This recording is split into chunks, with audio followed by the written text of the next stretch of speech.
Hey, good morning. I'm Zeki Hamid. It's Thursday, and this is Seattle Now. Over the last year, tariffs drove down traffic at the Port of Seattle. For hundreds of dock workers, there is no longer enough work to go around. We'll learn more about how the port is doing and what it means for the wider Washington economy in a minute. But first, let's get you caught up.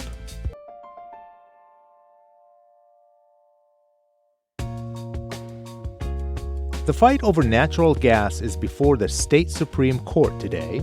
In 2024, Washington voters passed an initiative to roll back the state's efforts to phase out natural gas. Opponents sued, and a lower court found the ballot measure was unconstitutional because it didn't stick to a single subject. Now, the state Supreme Court will decide. Oral arguments begin at 9:30 this morning. A new payroll tax is on the agenda for state lawmakers today. Seattle Democrat Sean Scott wants to impose a 5% payroll tax on salaries above $176,000. Scott says it would bring in more than $2 billion a year. Republicans have already come out against it, saying it will drive businesses out of the state. Today's hearing begins at 1:30. Also in Olympia, hundreds are expected to rally at the state capitol this afternoon in support of immigrants in Washington state. They'll gather in opposition to the federal government's agenda for mass deportations and to advocate for health equity. The event is organized by the Washington Immigrant Solidarity Network, and some Democratic state lawmakers will attend. At 12:30, they'll march from downtown Olympia to the Capitol steps, and the rally begins at 1:15. Check back for more headlines on tonight's episode of Seattle Now. Most of the goods that come into Washington internationally go through the Port of Seattle. The port relies on hundreds of dock workers to load and unload it all every day. Dock workers have faced a variety of threats to the stability of their jobs. The latest threat is President Trump's tariff policy, which has largely reduced ship traffic. As it stands, there is no longer enough work to go around. Anna Griffin visited the port on a day where there were only 70 jobs, but 600 workers. She's the Pacific Northwest bureau chief at the New York Times, and she's here to talk about how tariffs have affected dock workers at the Port of Seattle. Thanks for taking the time, Anna. Thanks for having me. It's great to be here. Let's start with this. We're just a little more than a year into the second Trump presidency. Tariffs have been his signature economic policy. You looked into how this is showing up at the Port of Seattle. So tell us what you found.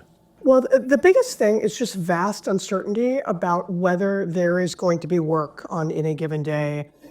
And over the past year, they have seen this wild spike. When the president took office the first few months of the year, they had more work than they knew what to do with because a lot of companies were rushing goods in ahead of tariffs. Since then, the number of containers coming in every month has just kind of dropped off a cliff because either there are tariffs and they're too high, or companies don't want to ship goods across the Pacific Ocean, not knowing what is going to change while stuff is en route. Let's talk about how the Port of Seattle fits into Washington's economy. It is the most important port in a large, given the size of Washington's coastline, series of ports. You have coming into Seattle any given day goods from Asia, especially China, also other parts of the other continent across the Pacific. You also have goods coming out of the United States. So we are bringing in tech products, car components, electronics.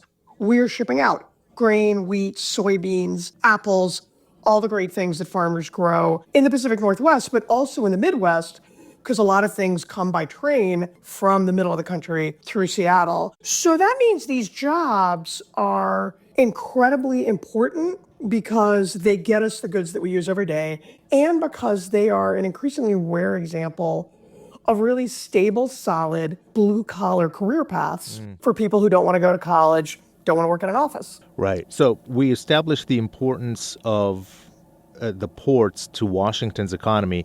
So now I want to talk about how tariffs have affected ship traffic in and out of the Port of Seattle. Anna, take us into a typical day at the port. So the place I visited is the union hall for ILWU Local 19. And the way it works, every morning, workers show up and they are divided into different waiting rooms, essentially, depending on seniority level. The casuals, the folks who are not full union members, are downstairs in a very cold room that you access via the parking lot. And then the B-level and A-level workers, so apprentices and most senior members, are in a second floor room right by dispatch. Dispatch is sort of a fishbowl office.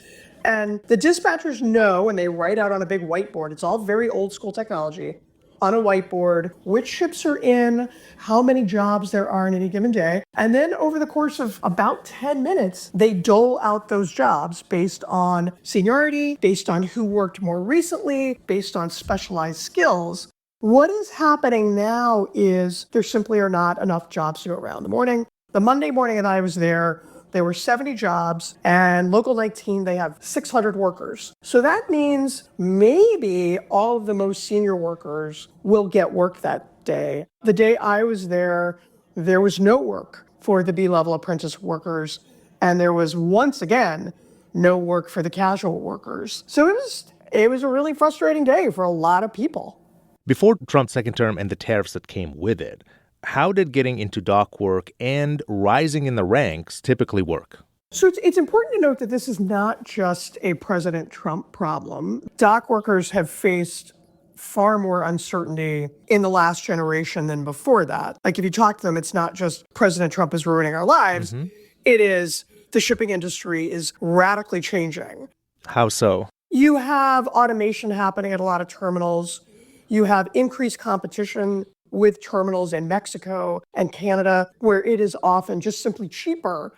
And there are lots of ways to get goods into the United States. You can ship something into Mexico, and it might be cheaper to ship it there and then transport it by train. But you asked about dock workers. I mean, part of the reality they're facing, this is a very old-fashioned, union-driven system of doling out work. People get into longshore work often because they have family members or friends who did it.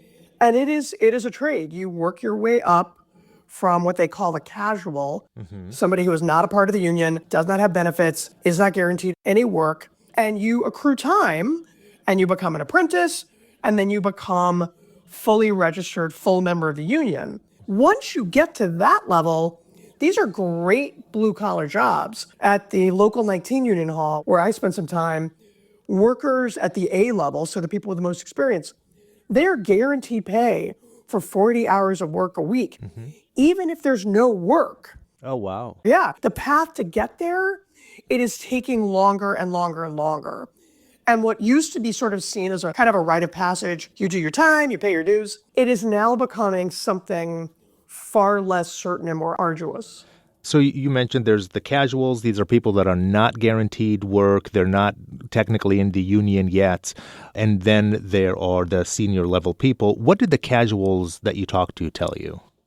What they tell you is these are great jobs if you can sort of get the lottery ticket that gets you union registration. It has long been typical, because economies fluctuate, for people to need to take 5 or 7 or even 10 years to move from casual up to apprentice level, which they call B level, or full registration A level, the most senior members.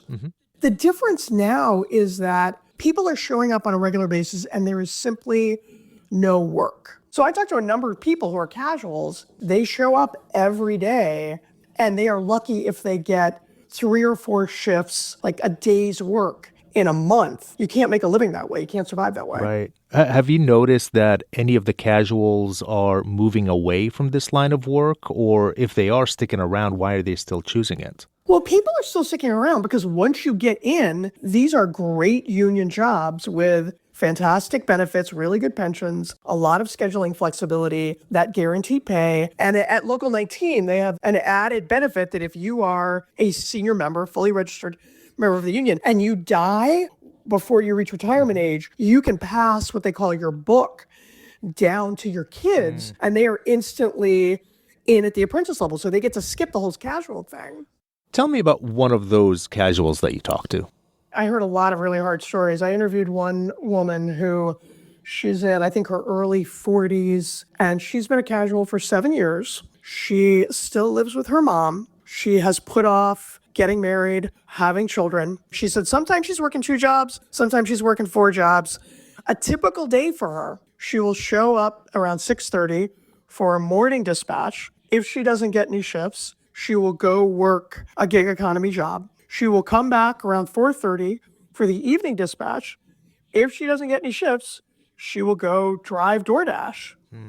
And it's just a really hard life. And I asked her, why do you keep doing this? Because she's essentially putting off a future. And what she said, and I heard this repeatedly from casuals, is just once you get into the union, once you especially become an A-level, a senior member, there are very few blue-collar jobs that can beat either the potential financial rewards or especially the long-term financial security. So particularly in this day and age, when we talk all the time about middle-class, working-class jobs going away, the promise of once you get there, it keeps people holding out. So what about the more senior dock workers? What was their assessment of the current situation? They are also taking pay cuts. I mean, they're guaranteed 40 hours of work. They're not guaranteed the more specialized labor. They're not necessarily guaranteed overtime if there's not jobs to go around. So it is also very frustrating for them. And these are people who really, they're proud of what they do. I don't think a lot of us think about where our stuff comes from, but it is a core part of the American economy. The people who load things on boats and trains and trucks and get it to us, they're really proud of what they do. But I talked to several people who said if I had kids, I think I would steer them away from this. It's too uncertain what happens next.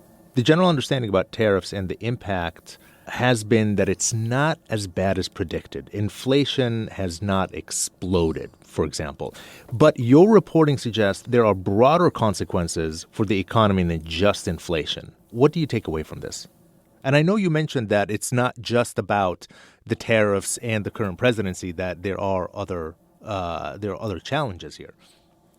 Yeah, and the problem for the industries that are responsible for getting us our stuff, the industries that most of us don't think about every day, is the just vast uncertainty and the reality that things could shift on a dime. So you and I might go to the store and not be seeing the cost of our basic goods going up. But somebody who's a dock worker, they are seeing fewer goods being brought in. You and I might not feel the impact today, but people who have to plan out long term, which months of the year am I going to work? Am I going to take a summer vacation if I'm a dock worker and I know that's likely where there's going to be work? Those are the folks who are feeling the tension and anxiety right now because the certainty is just not there the way it used to be.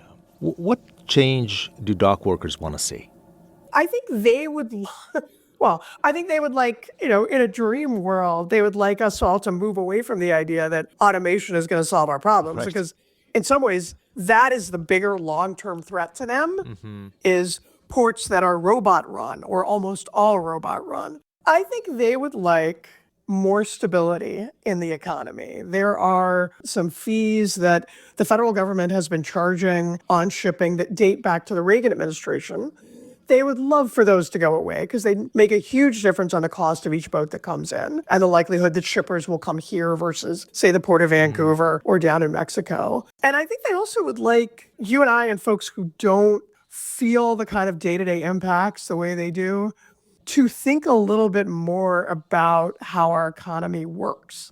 That it's not just I can go to the store today and the cost of milk isn't that much higher than it was a year ago. But the people responsible for getting that stuff to us, they are feeling effects. And I think some of their frustration is most of us just kind of looking around and going, yeah, it doesn't feel like anything's changed. Right. So from all of your reporting on this, what do you think the future looks like for dock workers in Washington?